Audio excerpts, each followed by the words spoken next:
And I'm gonna tell you what, like if we don't develop a culture at my school that it attracts the presence of the Lord, that's attractive to what we can pour into kiddos, where are you going to choose to be a part of it, right? You're going to go down the road because there's other options. And I believe in other options, right? Like I think parents should have the choice, whether it's to homeschool, whether it's public, whether it's another Christian school. You want to find the right culture for your family because your kid's going to spend 8 hours with us during the day. Sure. And if we're not imparting to them a culture of hope and love and academic excellence and a focus on Jesus, then to me, it's a miss, right? Like you should realign.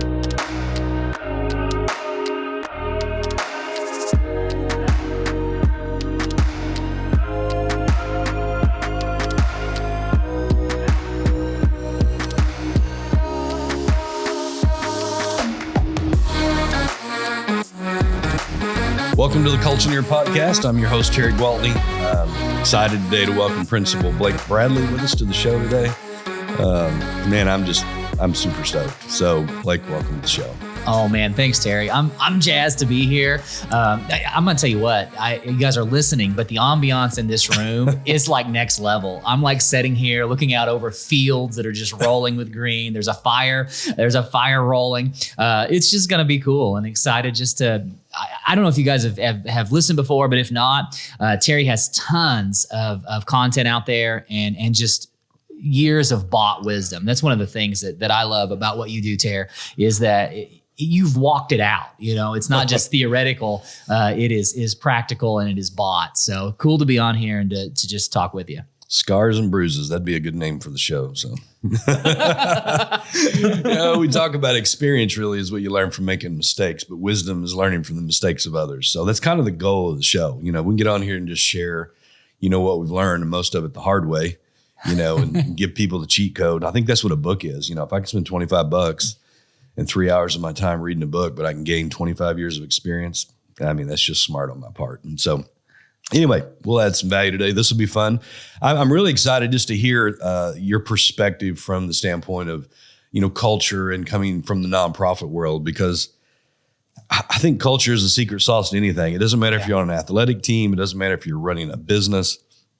It doesn't matter if you're involved in a nonprofit, and especially if you have volunteers. I mean, when you're not paying people to do something, you better be able to motivate them with that's so true. A bigger purpose and a higher sense of mission. So I know you were just at the Ripple Effect. First time we had done that event.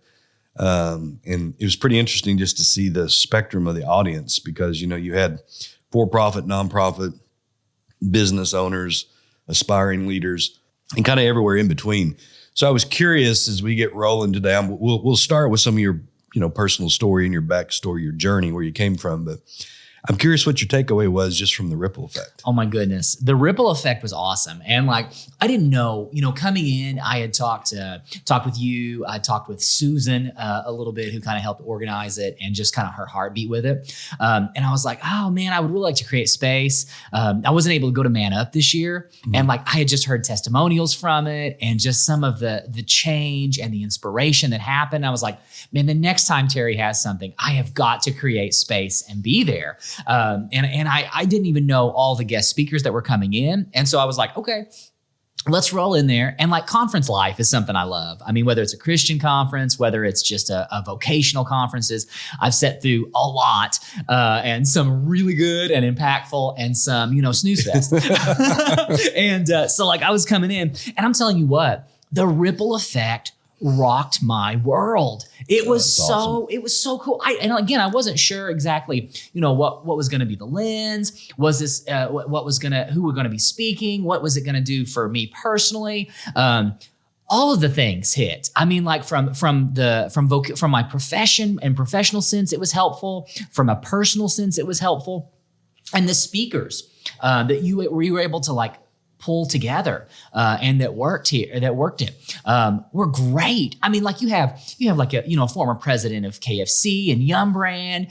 You have a dude from Alabama who's a firefighter who has this vision from God to create this entity to help men come out of bad choices and just enable them to learn a skill and then puts them into a career. I mean, just from top to bottom, it was so life-changing, so practical, and it was people that were walking out what they were preaching. You know what I'm saying? And like, I love a theoretical talk. It's great. It's awesome. But when you see people that have been there, that have done it, have made tons of mistakes, but have been super successful and learned from those mistakes, and then they're teaching you. It's like the book idea. It's like you're setting under this anointing of fellas that are like, hey, I've been here. This is what's worked. This is what didn't work. And I'm going to tell you what, when you place value on people, and this was the thing that I thought just crossed every speaker's line, was placing the value on the person. And like, that's why you did it. And to pour into people. Yeah. And I loved, when you talk about like, Dietrich, he was, you're talking Fortune 500 company. And like, he wasn't coming in there coaching up bottom line. He was coaching up people. And they matter. And when you value them, it adds value to everything. And I was like, oh, this is awesome. Coming from a guy that was leading 1 million people that was underneath him, that's pretty profound. It was so profound. And like, he told that story about being in, I've been in Asian market, I think it was China, I believe, and how he took time to talk with everyone there. And how the leadership in China, one of them came to him as like, you must be Christian. And like just his value that he put on the person spoke volumes to them. And I thought, man, there it is. Cross culture. It's pretty cool. Yeah, I thought it was cool. I was listening to a podcast actually on the way in, and they were interviewing this coach. And, he was giving a little bit of his backstory. Phenomenal. He was a high school coach that was in like Wisconsin, but his record was like 129-7. They had won 70 games in a row as a football coach. That's nuts. 5 state championships, undefeated in a row. And so, but anyway, they were interviewing about how he got in. He said, when I first got in, I played high school football myself. I played college football. Realized I wasn't good enough to go on, but I still wanted to somehow be in touch with the game that had given so much to me. So I ended up going into coaching, and he was a history teacher. And he said, when I first got into it, it was all about the X's and the O's and the wins. But he said, what I soon realized, it was really about the people. Oh, wow. The winning just became a byproduct. Yeah. Because his focus was on the culture and the leadership. And the byproduct, they said, I never stood in front of our team and told them we had to win this game. The preparation for that, and the developing of the bench and the leadership and all of that, the byproduct of that is we just won. Anyway, it was just a fascinating, because again, when you boil everything down, it all comes down to people. Yeah. My business, I'm not in a construction business. I'm in a people business. Yeah. You're in the people business, the Absolutely. Chicken guys in the people business. Right. It doesn't matter if they're in Asia or they're in the United States. So anyway, just so many crossover principles. Anyway, I was just curious. I really wanted to hear your feedback and just your perspective from, being in education and being in nonprofit. So it was so good. And I literally still have the book. And like, so I took notes, and like, I'm still flipping back through, and I'm like, hey, what was that? How did he frame that? Because it was that impactful. And you went to enough conferences too. That's not always the case, that the book from the conference, it still might be in my car a month later, but the fact that it's not just in my floorboard, but it's like in my passenger seat, that means something. So that's awesome. Just a very cool time. I'm geared up for next year, man. I'm like, come on. That's awesome. Well, talk to us a little bit about your journey on how you ended up being a principal at this point in a Christian school. And I know you were in public education for many, many years. So walk us through a little bit of that. Oh, I'd love to. So it all kind of starts. I was really sick when I was a kiddo. Spent a lot of time in the hospital. And so pediatricians really were inspiring to me. Like, they were just fun. And like, I was super sick, and like had an autoimmune disease when I was young. And so lots of time in bouncing from this hospital and this specialist and this kind of thing. And so like, I honestly, from my get-go, I was like, I want to work with kids. Even when I was little, I was like, and like, for me, it was like, I want to be in pediatrics. That's what I want to do. And so all through school, that was kind of like where my goal, and that's where I was heading. And then something kind of happened. Something changed in my heart. I had just a radical encounter with Jesus. So I had grown up and knew Jesus. My grandpa, my great-grandpa were pastors. And so like, I always make the joke, like, quartets and revivals were like the bread and butter growing up in like the 80s and 90s. I spent more time underneath a pew listening to quartets than I care to admit. And so like, I knew God. And like, I had a form of religion. But I had a radical encounter with Jesus, and it just really and truly marked my life and shifted my trajectory, where I was like, I still wanted to work with kiddos, but I wanted to work hands-on, and teach and come alongside. Growing up, like in school, I had some ups and downs. Mom and dad divorced when I was 2. Like both of them had some substance abuse issues and just different things like that as they're like trying to find out who they are and, bouncing through life. And so there were times that, that was hard and it was challenging. And school for me, a lot of times, was a breath of fresh air. Like I was able to go there. Escape. It was an escape. Yeah, absolutely. I was able to go there, be successful, try a lot of different things, find out what I really enjoyed. And so like here I am having this radical encounter with Jesus. And I'm like, man, there's a mission field in education of kiddos that just need hope.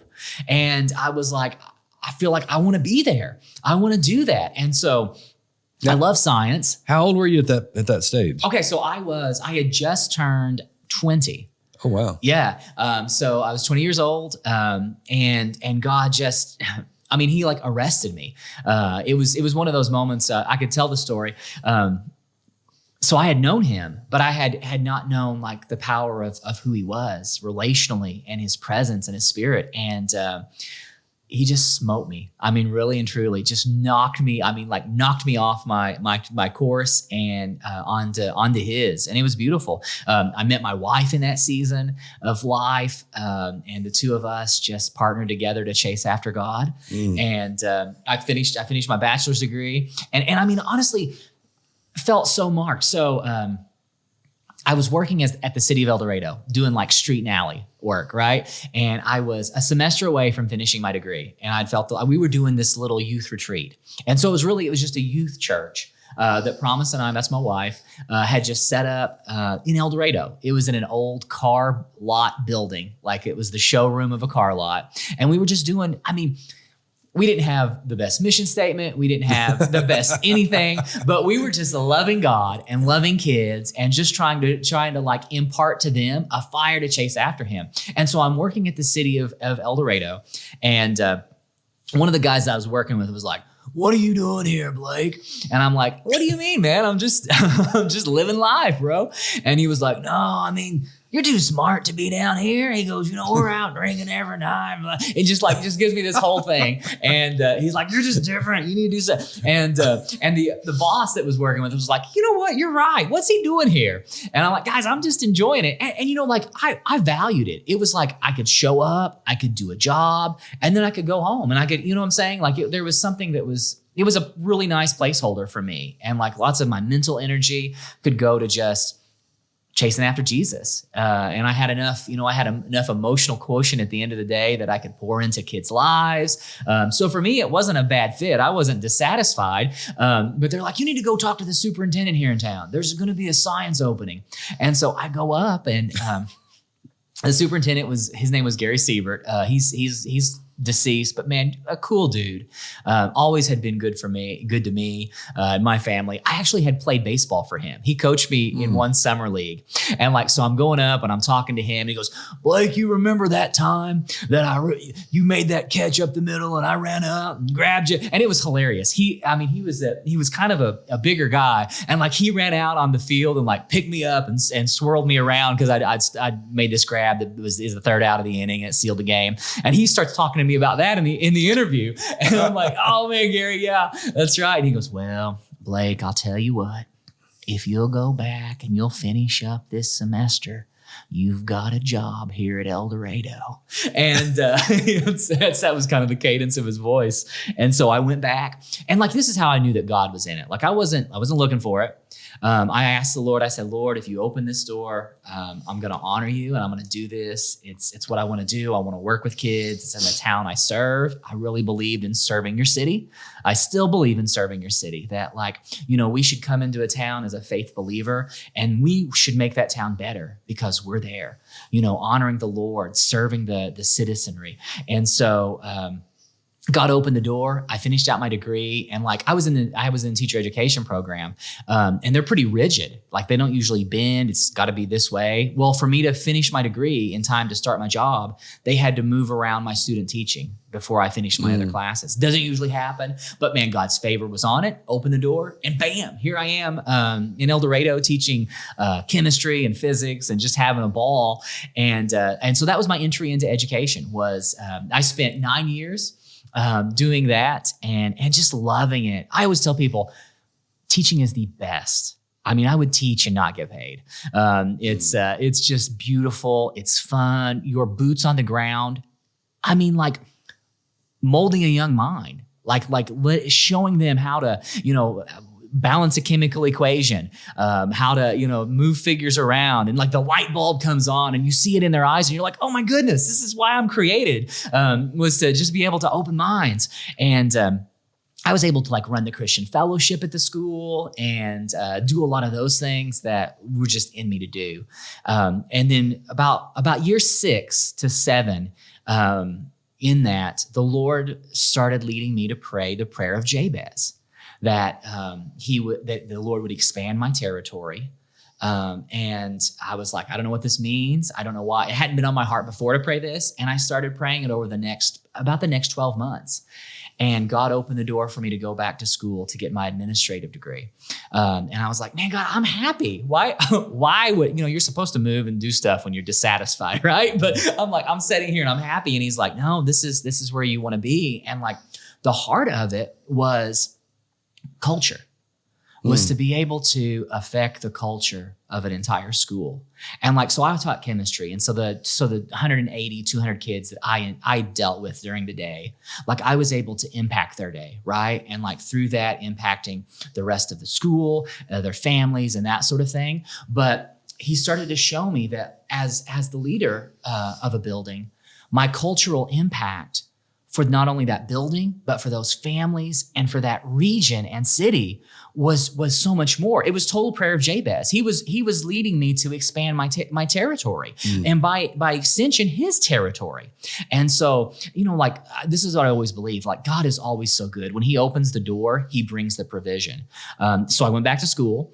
It was awesome. God was able to fully fund it. It was one of those things like, I was able to get my degree debt free, and walk into a job at El Dorado, and it was just cool. And you start to see like, you're naive. Like when you have like the dream and you're like, yes, I'm going to run with giants. Like they forget to tell you the stories of like, or you forget to remember. I mean, they're out there of David alone battling bears and lions and wolves before he takes down giants, right? Yeah. And like you're always, and I think so God transitioned me into being an administrator in public ed, and it was awesome and terrible. Do you know what I mean? Oh, I do.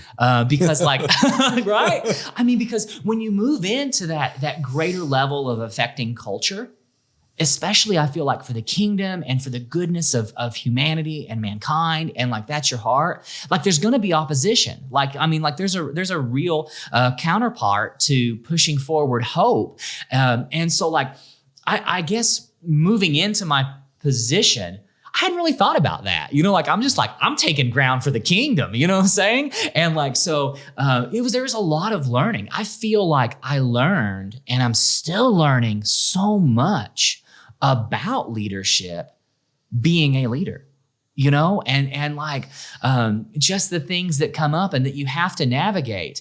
And it gives you, I feel like, Terry, like, so I see people in leadership. I see you, I see like Pastor Chad, I see, all these individuals that are leading organizations. And like, I'm so much more now motivated to give grace, to want to pray for them, because like, we don't know the level of issue that they deal with, to lift up the organization the way that they do. And it's so important. And like one of the things that like going into leadership has made me see is, man, you need a team. Culture, it's invaluable. It sets such a tone from top down, bottom up, and taking the time with culture to shift it is invaluable. Like, and I loved hearing that permission at Ripple Effect. But like when you get into it, like you're always like, oh, what programs are we going to implement? How are we going to make this better? And like you think about in terms of like dreaming, in terms of programming and maybe products that you're positioned to make. But in truth of the matter, in my opinion, the way that you affect the ship the most is that cultural component.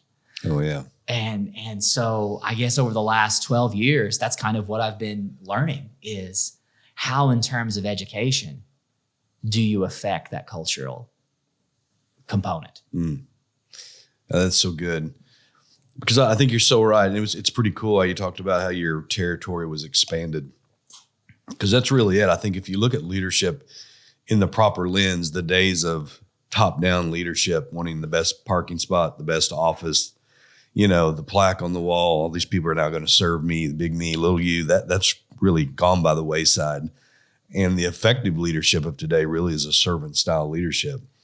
But I think what we begin to realize is every time I get promoted, I take on more responsibility to lead more people, to serve more people. Yeah, to serve. That's so good. And that's where I think that's the dynamics that really begin to change. So anyway, it's pretty interesting though how you were being positioned to have more responsibility in order to have more influence to really be able to shape that culture in a bigger way. And I'm gonna tell you what, with it came such a grace for the city and the region around El Dorado. Like God just, I fell in love with the people, with the area, with the town, at warts and all. You know what I mean? Like there was a grace to like, we would say it like to love the hell out of them. You know what I'm saying? In terms of like, just love them. So even when like they might be clapping back at you or they might be, spitting at you or, why you're bashing on social or whatever. There was just a grace to just continue to love because at the heart of it is people that God wants to touch. And there's kids that, when they walk through your door, and this is what I love about education, is that, like I came in contact with so many homes, the kids that come through the door, great homes. It's not an escape for them. It's something that they do, that they find joy in it. But there are so many kiddos, and I feel like a growing number nowadays, that when they walk through the door of that school, those 8 hours that they're there, are the only time in their day that someone pours into them in a positive way, that someone is able to love them and interact with them in a way that's healthy and that's potentially kingdom. That there's 7 or 8 hours is the only time that someone's making a hot meal for them, And so our public educators, administrators that are on the front lines of that, man, my heart is still for them. But I want to share just kind of something that God really transitioned my heart, because my heart was for education, right? Public ed. I was like, man, I'm on the bandwagon. I believe in this. This is it. And I fully expected to spend my life in public ed. And then God started to do something like he does, not because, you're necessarily dissatisfied or you're like, I've got to get out. But because God has plans. And he has needs and he has roles that he wants to shift us in. And like for me, so often, like I don't want to listen. Like I want to brush it off. Like God, I'm happy right now. Just hold on. We're doing something here. We're doing something, Jesus. And so like here I am in the midst of leading in public ed in this beautiful building, and God starts to change my heart. He starts to show me the story of Daniel. And how Nebuchadnezzar came in and he sacks Jerusalem and he takes out all the influential people, the princes, those that are young, those that are intellectual, the influencers. He takes them out and he puts them in his courts, in the courts of Babylon, to re-educate them in the culture of Babylon. He wanted to get Israel out of them and get Babylon into them, because he knew if he could shift the culture in a generation of people, he could shift the culture of a nation forever. And so the Lord starts downloading this to me. And like, I know that I've been in public ed holding a line, right? Holding back what the world might want to push in terms of culture.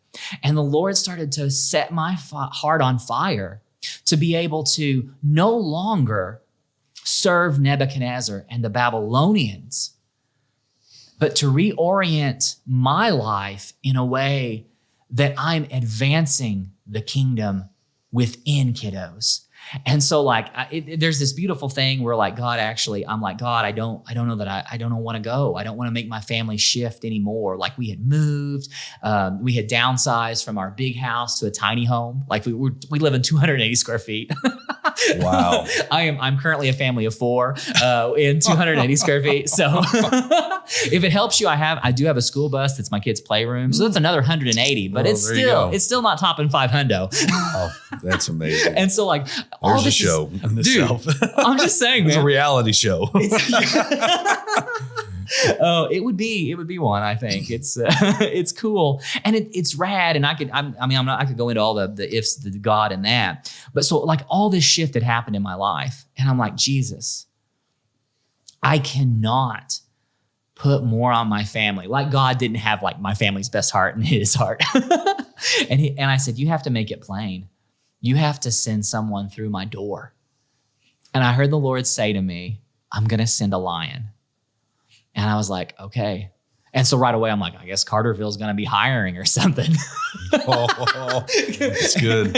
And so not within a week of that moment, it was in a worship service at the Rhodes Church when I felt like the Lord had spoken that to me. A board member from New Hope Christian Academy says, hey, do you have some time for me to come in and us just talk? And I'm like, sure. And so this board member comes in.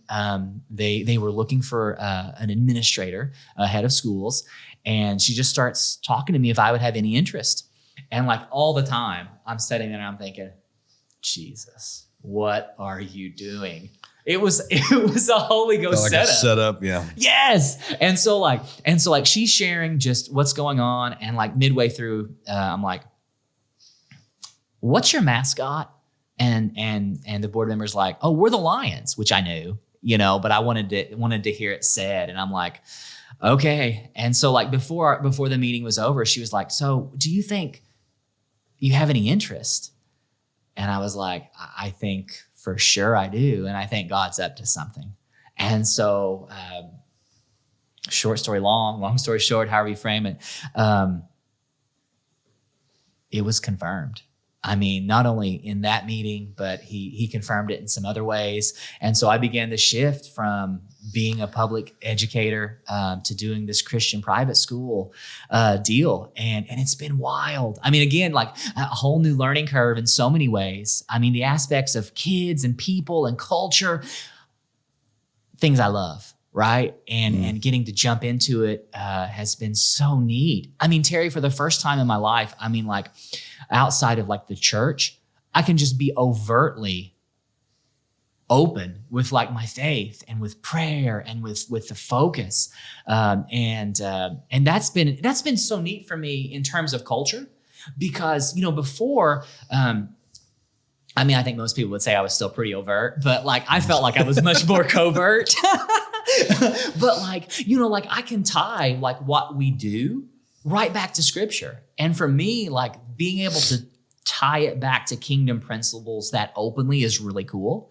But like, even if you're not able to do that, like tying back the principles of your mission, for me to kingdom values, because this is what I know, kingdom principles work. They stand the test of time. They're eternal. And so like when we are able to build our foundation on the principles of heaven, that's a foundation that doesn't shake when the earth does, So that's been really cool. So, like I came on board and they're like, can you just make Jesus the center? And so I was like, all right, our 2 pillars are Jesus Christ and Him crucified, academic excellence, let's go. And so in the midst of it, it's been really fun to begin to build culture there, and to see it growing. That's so cool. There's so much said there. I don't even know where to jump into all that. But one of the things that I was thinking about is how strategic the culture strategy was with Nebuchadnezzar. If you go back to that story, yes, what he knew, yes, he could change it for a generation if he could change the influencers and the culture and basically re-educate them. Yes. And then how that script was flipped on you to do exactly the opposite. When I sit and I listen to that, I think about when God wanted to go deliver His people out of Egypt, he went and got somebody that had failed in Egypt and took his pain, Come on. turned it into his purpose. That guy had been hanging out in the wilderness for 40 years. Like, I'm done. I'm just a sheep herder. Yeah. And I'm happy with that. And then God speaks to him about going back. And of course, he's having to tell him all the reasons why he's not the guy. I can't speak very plain. Don't you remember? I kind of left there on bad terms. I was a murderer. I got this anger problem. And what was interesting, what I was recalling when you were talking about that, is he used his pain, turned that to his purpose.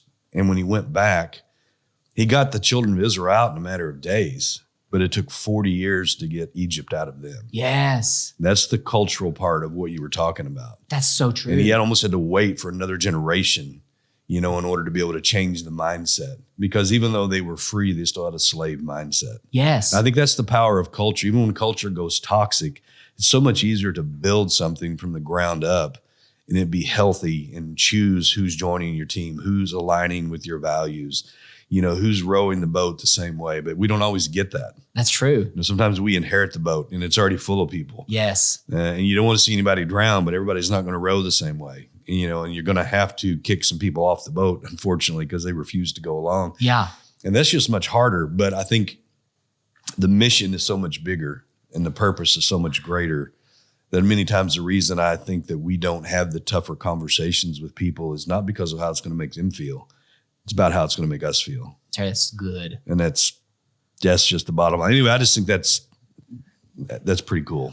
Listen, there's so much that you've said. Like, one, what leader hasn't ever been like, I just want to go live in the wilderness for 40 years. You know what I'm saying? Like, I think that Moses example in that is so real because I feel like as a leader, you're constantly talking yourself off that ledge. Mm-hmm. Whether it's imposter syndrome or whether it's like, I'm done. People are the reason you do it. And like at times, sometimes they're the processing of the pain and the situations. And that speaks so many volumes. And like, if you're a leader, one of the biggest things I would tell you is just don't give up. Don't quit. Someone that I love, Joyce Meyer, listened to her a lot. And one of the reasons that she says, the reason that I'm still here and I'm successful is I just didn't quit. Yeah. I didn't give up. And so I want to encourage you wherever you're at. If you're a leader and you're just feeling a little hopeless, you're feeling a little down on your luck, because this is what will happen is that you'll see as a leader, you're visionary. And so one, you see where you want to be, where the organization can be, where you can get people to. And then you come face to face with, I'm just not there yet. And you can totally find all the reasons why you're unsuccessful because you just see such a big vision. You're a dreamer. As a leader, you're such a dreamer. And so don't lose sight of your dreams. Hold on to them.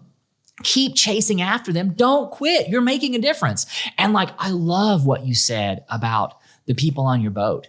And one of the things for me, moving from, public school to more of the nonprofit situation is, within government work and bureaucracy, you inherit a lot of individuals, right?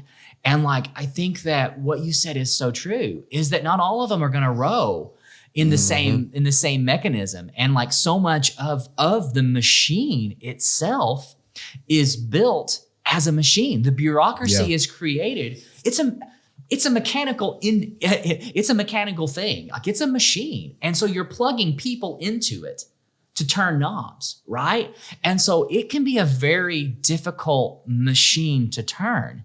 And so when you said something about a ground up, I'm going to sound like an anarchist, right? Yeah. But being able to build up fresh from a ground up and relay a foundation, there's something major to that. And beautiful with what can be done and where I have kind of felt like God has led me. And not that I haven't even now inherited some pieces and some people, which is great, but you're right. That aspect of being able to redefine culture and recast vision, when you're casting vision, not everybody catches it. No. And when you're a part of a massive team of people, people that don't catch it can pull in an opposite direction. And sometimes in that friction, you have to, the hard conversations have to come. And I think you hit on it so often. We don't want to have the hard conversations because of ourselves. Yeah. Like, I'm a nice guy. I mean, you should like me. I like me, you know? Right. You know, that type of situation. Yeah. We'll even convince ourselves because we don't want to make you feel bad, which is why we're not having the conversation. But right. yeah. But at the end of the day, I love what you said. The mission is more important. It's bigger. Yeah. And and I think in your book, if you guys haven't had a chance to pick up Culture-neer, it is really a good read. It's an easy read. Like it's not. Terry has written it from his life perspective. Honestly, you can hear his cadence of his voice when you're reading it, and it's sweet. He really should do an audio book because I mean it would be a gem. We are. It's coming next. Oh yes, are you serious? Kindle comes out next week, and then we're doing an audio version. Yeah. Oh come on. Yeah. Listen, listen. It's so good. But in your book, you say culture is not just what you create, but it's what you allow. Is that how you frame it? Yeah. And so that allowance aspect, because we know if you have a bag of potatoes and one of those potatoes starts to turn bad and you smell it, well, if you leave it in the bag, before long, the rest of the bag goes rotten. And culture is the same way. Yeah, absolutely. Absolutely. Well, we could talk about this forever. I know, man. So much good stuff. Talk to us about your favorite childhood memory. Oh, okay. So this is fun. So growing up, my mom and dad were divorced when I was 2 years old.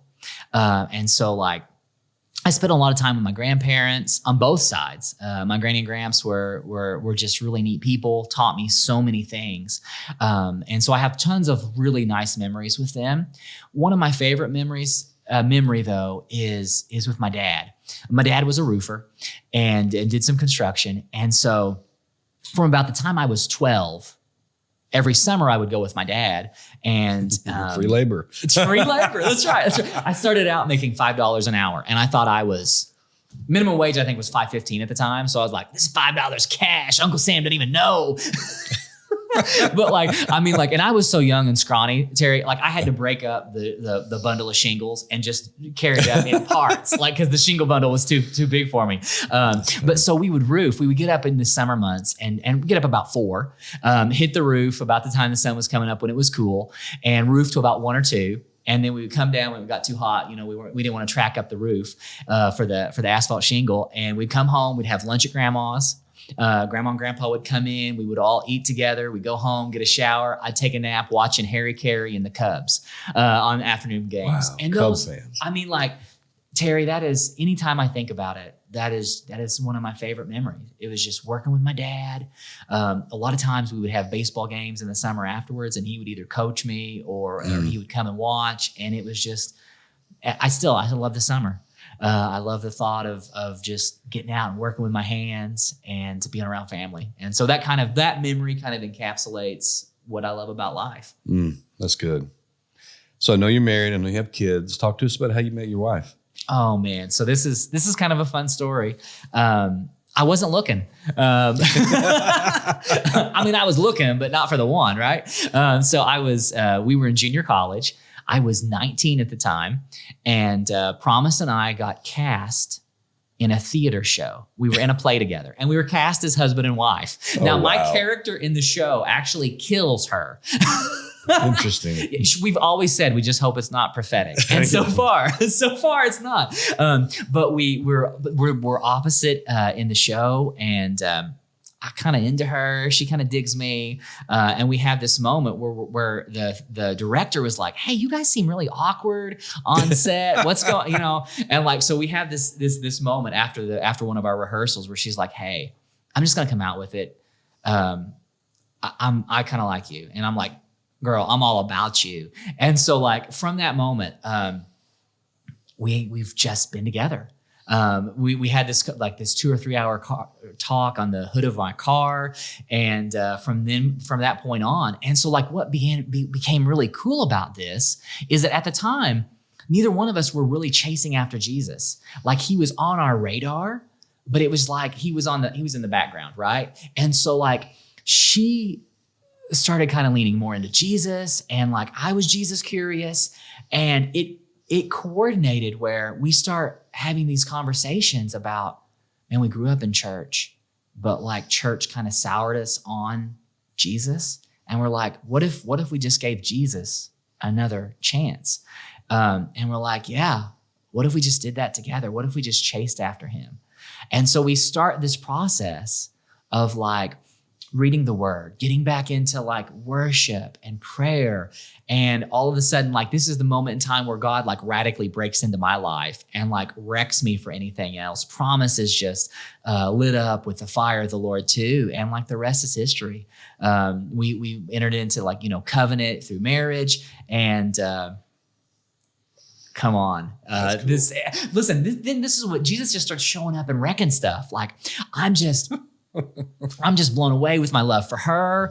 And 6 months into us being married, he brings this preteen girl into our sphere, and we adopt her. Like her family is kind of in disarray, and like, but we're only 6 months married, Terry. Like I want to be a newlywed for a little while longer, right? But like God like speaks to my wife, and so our first two kids we adopt. He brings them into our life. They're actually biological brother and sister.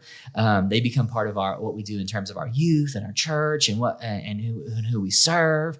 And they grow up with us. They're still a part of our life. They're still our family, right? They're our kids because God set them in our family. And then we have we actually, Promise and I struggled with infertility for like 12 years. Wow. And but God had already set these kiddos in our family. And so we had kids, and we got to this point where we're like, man, Jesus, you've been so gracious to bring us kids, and we couldn't have kids. If we never had biological kids, we don't feel shorted at all. We feel like we are so blessed because we have Jess and Cody in our lives. And now we have grandkids through them in our lives. But then he like opens the floodgates and we have two biological kids, two other kids of our own. So like we always make this joke, like Cody was going to college. Okay. And so like Promise and I were empty nesters for the first time since we were married, right? From that 6-month window. And we're like, oh my goodness, what are we going to do with all this emptiness? And then like we get pregnant. And so Here we go again. Ground up this time. That's awesome. It's a fun thing, man. So talk to us about, now you mentioned a while ago about failure, because we know that, for all those listening, everybody's going to fail. Absolutely. Failure is when you refuse to get up again. Yeah. Up to that point, it's just learning. It's just life. Yes. But talk to us about maybe a failure that you had that was significant for you, but the important lesson maybe you learned from it. Is there one to come to mind? Absolutely. And I'm going to go back to like sports. I love playing sports. If it rolled or bounced, I was all about it. And one of the things that like I found myself doing was not putting my whole heart into it. Because if I didn't put my whole heart into it and I failed, well, I had an excuse or a way out. Well, I really didn't try my hardest, right? That's why I failed. It wasn't because I wasn't good enough, or it wasn't because I wasn't able to. And so like it was this half-hearted level of investment. And at some point in time, the Lord just spoke to me and was like, hey, how many things are you just going to do halfway? Ooh. And I was like, oh, okay. Because he was like, and as him and I are having this conversation, he's like, you think you're actually protecting yourself, but you're actually not fully living. Holding yourself back. Yes.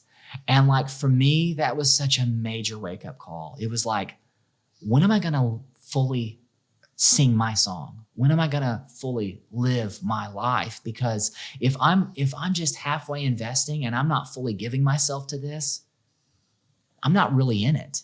And that was my excuse. Like I'm not really into that. I'm not fully here. So I'm not invested. So I had an exit strategy.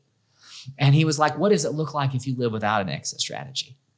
And like, you fully depend on me. You fully go in with something. And so you fully risk being able to fail.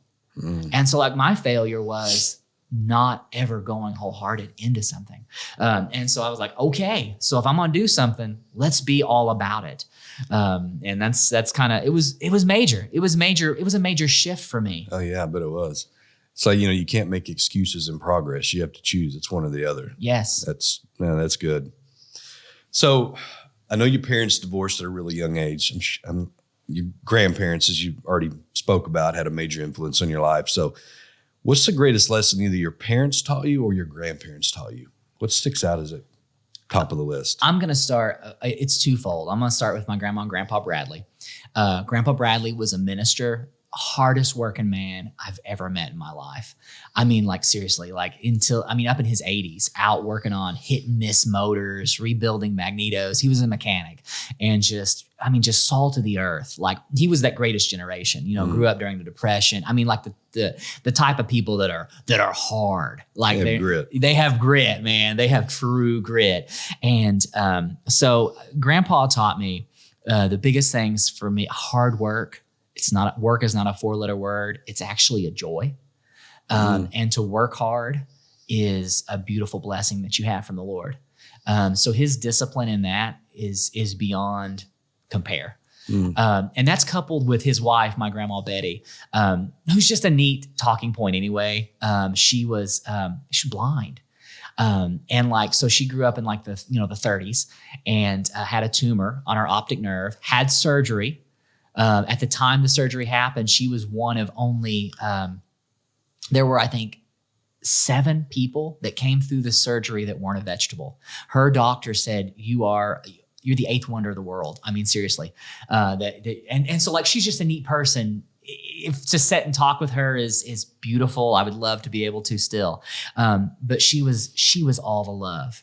Like she was John in the Gospels. She was the disciple that Jesus loved. She would have sat at the feet of Jesus. And so like I have grandpa who's like hard work and discipline, and you have grandma who's like love, and I'm always there for you. And like her line was, all my kids are just the best.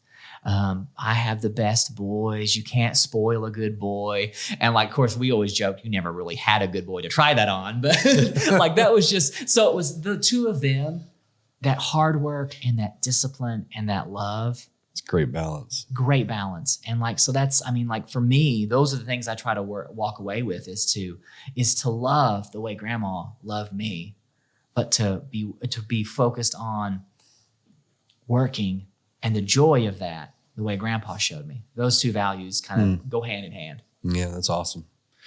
Definition of culture.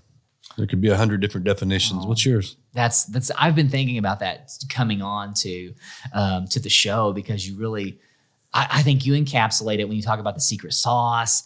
And like I talk about it a lot of times in terms of like the atmosphere.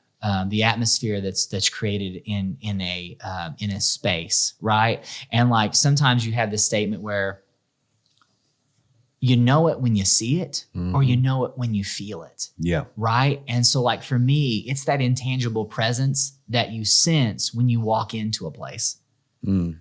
That's so true. Yeah, I think for people that couldn't put it in words, they definitely could describe the experience. Whether it's a restaurant or just service or whatever the case might be.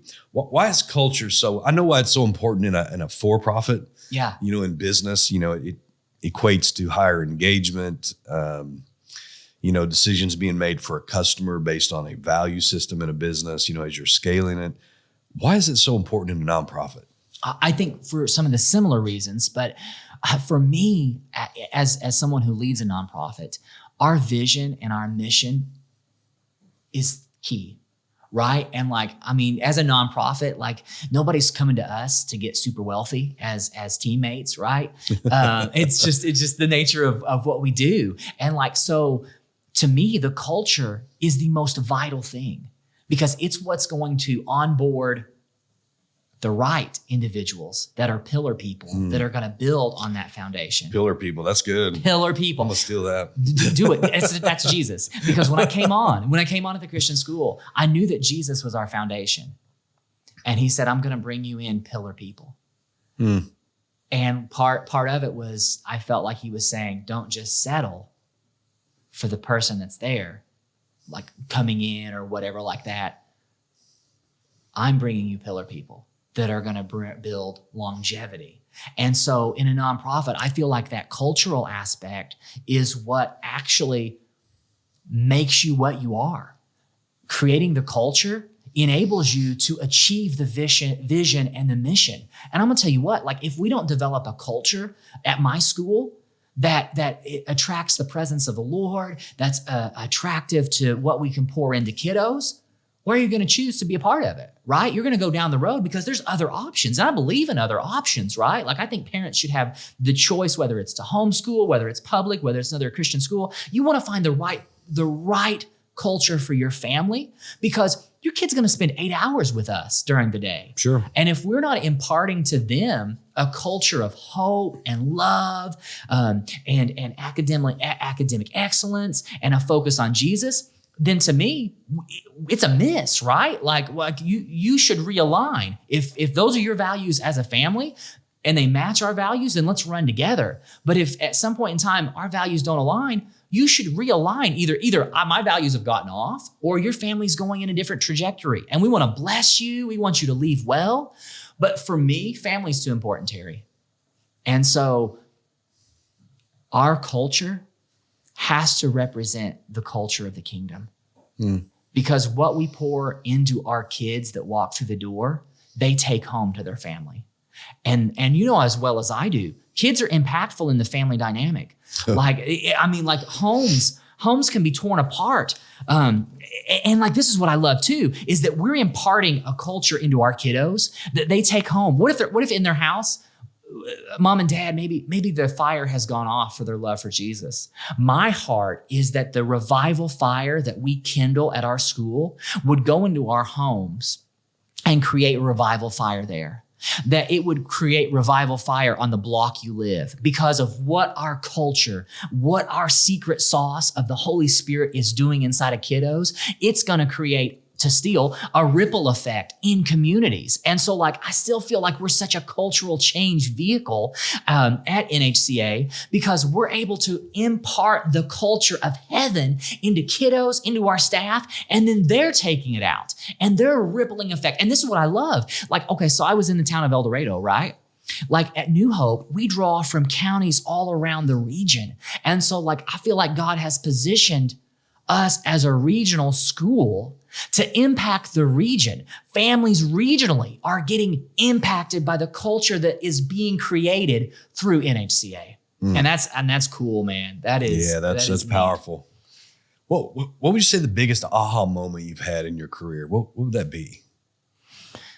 Oh, wow. I mean, like, I feel like it's like at every turn, there's something new. I think the biggest one for me in the recent was the Daniel moment. And I'm going to share I'm going to get a little more transparent. So, man, COVID was a rough time, right? Like coming through it and in public during that time, I had a lot of top-down mandates from the state, right? Like I didn't want to get into all the aspects of it, but things I was having to then enforce on people and on families that I didn't agree with, that they didn't agree with. And I really felt very disenfranchised by what I was doing. And the Lord at this time was downloading the Daniel stuff. And I said, I really felt, I don't want to be a part of the Babylonian courts pushing a culture that I don't agree with. And there's more things I could talk about in the pipeline that were pouring in that we were trying to just hold back. But for me, there was that moment of, I don't have to be a part of this. I can make a powerful choice to shift. And then the Lord showed up and showed me what that looked like. Yeah, it's a big aha moment. Yeah. It's interesting how, people can have a call in their life and that never changes, but the assignment constantly changes. Yes. Big difference. So your season has changed. Thank God for some of those people that are still out there holding it back. And we need them. Yes. It's in their season. Yes. And isn't that so true of life? It's so seasonal. And like, I know at the end of summer, I'm wanting to hang on to summer a little bit longer. Yeah. But I got to let it go because autumn has to come and winter has to get here. And I'm always holding back winter. I'm always like, come on, autumn, let's make it through like December 24th. And it's so true in life and recognizing the season we're in. Right? Because if not, I'm not fully there. No. Hard to live if you're not present. Yeah. So let's talk about the four. We got these four favorite questions we always do. What's the favorite part of your morning routine? Waking up. No, God's given me another day. I love, so my youngest Willow, and I love my morning study and that sort of time. But my youngest Willow always pops up and she's always, good morning, Daddy. I mean, she's always just lit up and it absolutely makes me glow. Yeah, it is the best part of anything I do in the morning. I love my morning time with the Lord. I always try to pencil that in. It's foundational for me. Like I've got to find the scripture for my day where the presence of the Lord is landing on, because it fuels my soul. Right. But like that moment where Will wakes up is just, it's glorious for me. It makes everything really cool. What's your favorite way to unwind at the end of the day? I was talking with Promise about this last evening, because we went out on the porch, we watched the sunset, and we just let the wind hit our face. That's my favorite, Terry. I mean, like unwinding in terms of just being out in nature, letting the wind hit my face, the temperature being warm, and with my family. There is no better heavenly unwinding for me than that. It's good. Do you have an all-time favorite book, one that stands out to you? I mean, outside of the Bible? Yes, 100%. Okay, so this is, when I first started teaching, it's a little bit of a battlefield, right? Like in your mind, because you're interacting with so many personalities and like there's just so much going on. And I always talked about it. Actually, it's the first year that this hasn't been the case, Terry. And I'll explain that in a second. But every year, I always felt coming off of my summer break really jarring, being plugged back into the school.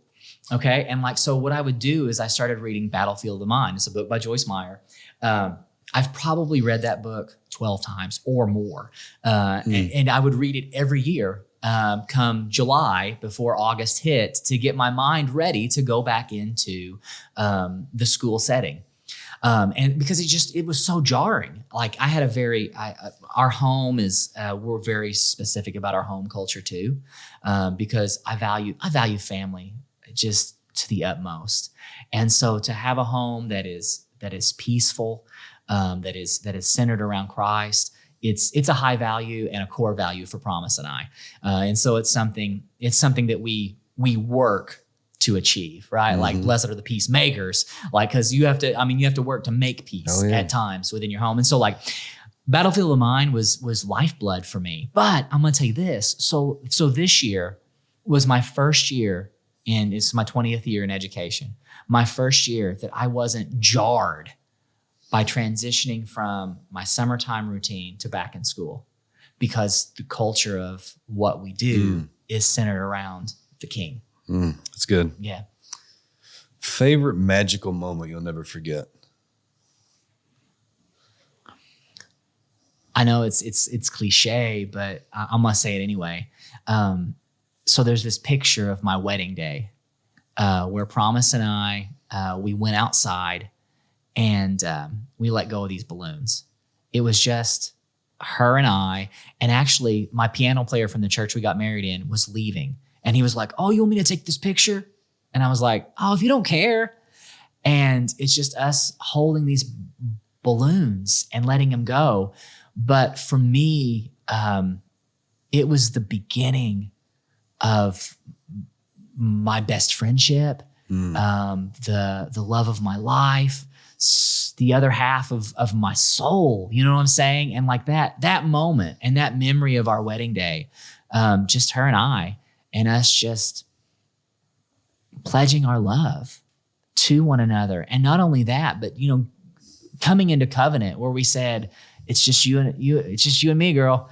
And the fact that then from that, we've just lived that out and walked that out. It's been really, that's to me, Terry, that marriage covenant and being able to love my wife, be loved by her, explore that relationship and grow in it has been the greatest gift.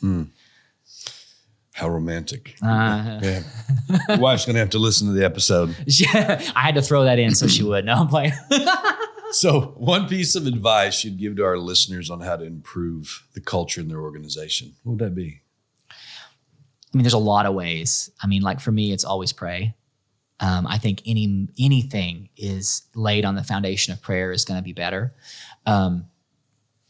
Grace is for yourself. One, give yourself grace.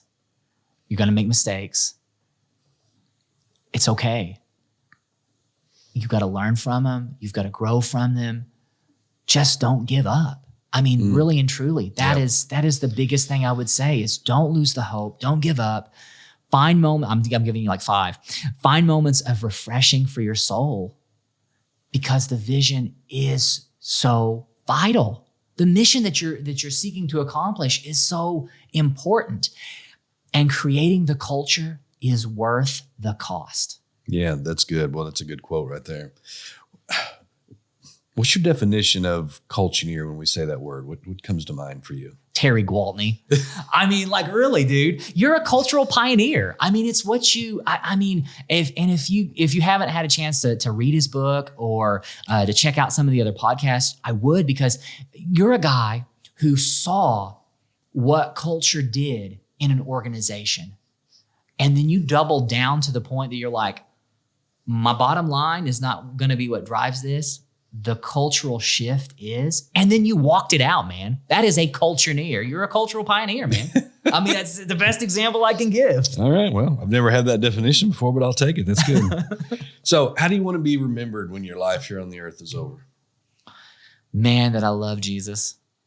I mean, really and truly, that I love Jesus and you could see his love through me. That would be my ultimate, you know? So, I mean, he says to his followers, you will know that they're my disciples, but that they love that they have for one another. And so if I was able to love people in a way that pointed towards him, that would be the highest standard. Yeah, you can't get much higher than that. Flip the script for just a minute. One question you'd like to ask me.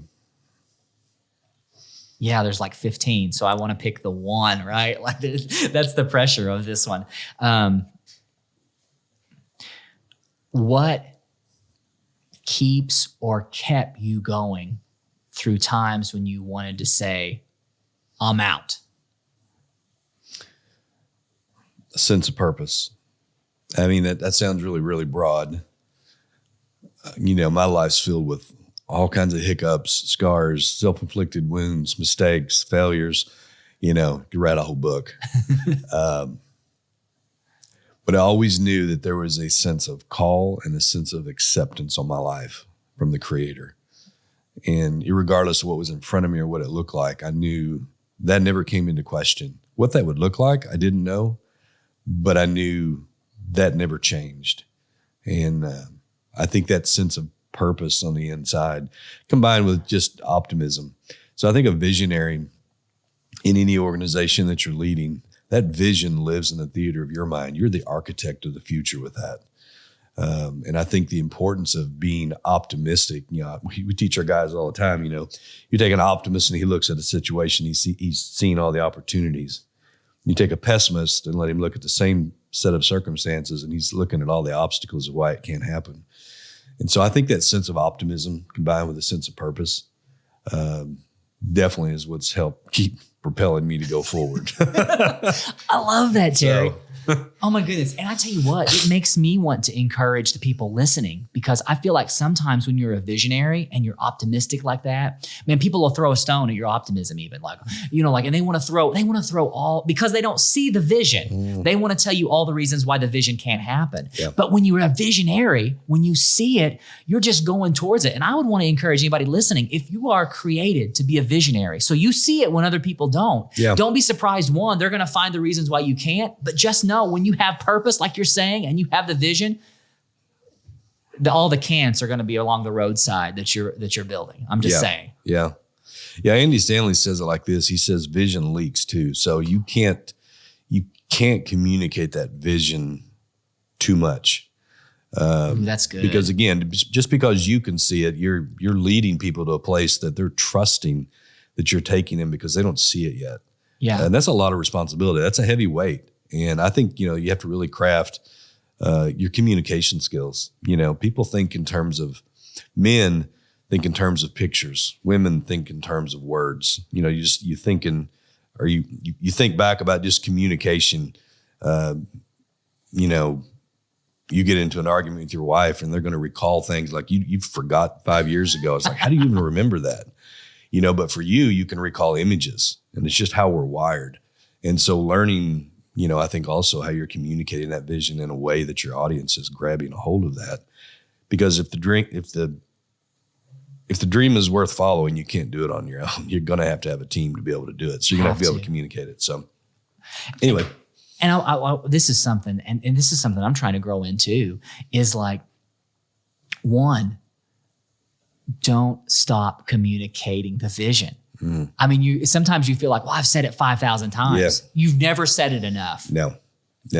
There's a great prophet that said, write it down and make it plain, so those that read it may run with it. Come on. And, writing it down is not just physically writing it down, but the point of all of that was it needs to be a point of remembrance. Yeah. And I think, for us in culture, we talk a lot about, most corporations have realized at some point we need a mission statement, so we put it on a wall. We need a vision statement of where we're going to end up, we put it on the wall. We need core values, we put it on the wall.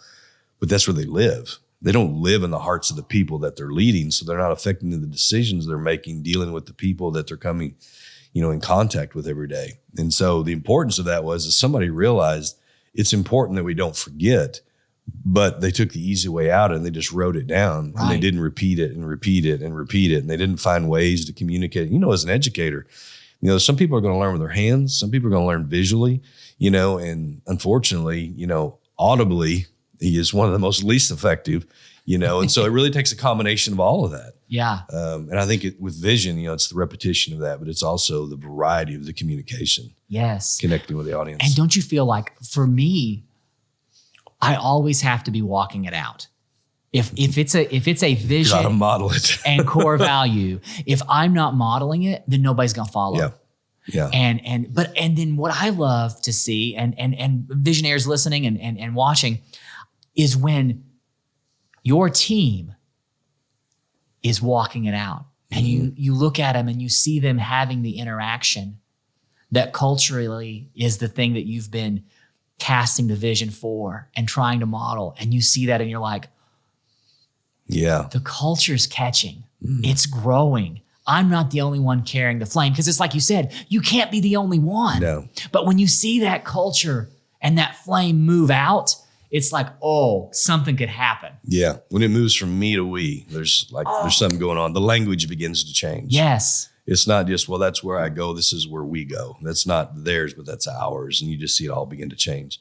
We're going to rapid fire, just close with a few fun questions here. So would Blake rather have a night in or a night out? Man, it depends what mood he's in. Wait a minute. Do we have a babysitter? No. Lots of questions. Lots of questions. Vacation in the mountains or at the beach? I love the beach. Two biggest pet peeves? Gossiping and negativity. Oh, that happens to be my two. That's awesome. If you had to eat one meal for the rest of your life, what would it be? Oh, man, this is tough. I love oatmeal. I love pizza. That is quite a combination. I know, right? Breakfast and lunch. I'm gonna go with oatmeal. Wow. Okay. There's the first. If you could have coffee with one historical figure, who would you choose? Okay, this one's tough. All right. I have three that I thought would be.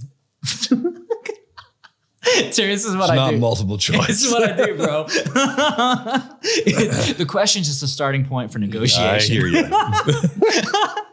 Winston Churchill. Here's my three: Winston Churchill, George Washington, and Lincoln. All leaders. And what I love about each one of these men, and I would love for them to talk about, is they all had to hold a line. Yeah. And they had to do it a lot of times. They had to be the first person to release the words that people could get behind. And I would just love to hear, I would love to hear their heart. I would love to hear their fire and their doubt, right? To see like what it took to walk it through, the real courage in the midst of it. Yeah, the real grit. Yeah, that's awesome. Grit. Man, it's been a pleasure today. I appreciate you joining us.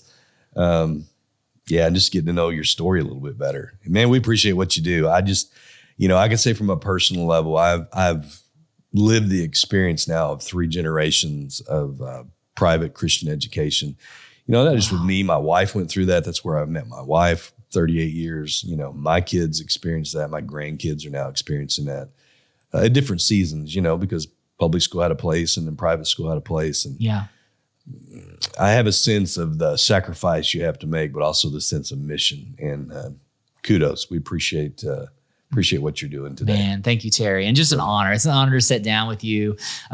Just your wisdom, man. He was speaking at Ripple Effect, and I was like, man, I could sit here all day and just listen to the wisdom that this man carries, because you do. There's and it's bought lessons, and I love that. And I just appreciate you. I appreciate all that you put your hands to. And I just pray that they just continue to prosper as you prosper. I appreciate that.